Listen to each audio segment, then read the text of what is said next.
पीटीआयच्या वतीने दरवर्षीप्रमाणे यावर्षी सुद्धा महाराष्ट्र दिन उत्साहात साजरा करण्यात आला। यावेळी पीटीआयच्या रसिक प्रेक्षकांसाठी जय जय महाराष्ट्र माझा या खास संगीतमय कार्यक्रमाचे आयोजन डॉक्टर काशीनाथ नाट्यगृह इथे करण्यात आले होते। पीटीआयचे संस्थापक अध्यक्ष डॉक्टर के कुमार यांच्या पुढाकाराने सदर कार्यक्रमाचे आयोजन करण्यात आले होते। तर संयोजक म्हणून अभिजित कुमार यांनी कार्यक्रमाचे यशस्वी संयोजन केले। डॉक्टर के कुमार नेहमी सामाजिक भान ठेवून वेगवेगळे सामाजिक उपक्रम राबवत असतात।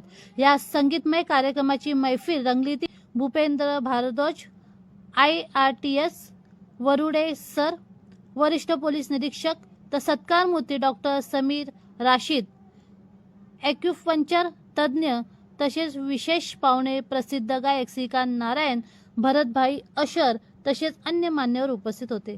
कार्यक्रमाचे यशस्वी आयोजन पीटीआयचे संस्थापक अध्यक्ष डॉक्टर के कुमार यांनी केले, तर त्यांना उपाध्यक्ष संजय आढाव आणि सचिव राजेश मतकरी यांनी मोलाचे सहकार्य केले। उपचार करणारे, शेकडो मोफत वैद्यकीय शिबिरांचे आयोजन करणारे, गरीब आणि गरजूंना निःशुल्क सेवा देणारे डॉक्टर समीर रशीद। उपचार करणारे, शेकडो मोफत वैद्यकीय शिबिरांचे आयोजन करणारे, गरीब आणि गरजूंना निःशुल्क सेवा देणारे डॉक्टर समीर रशीद।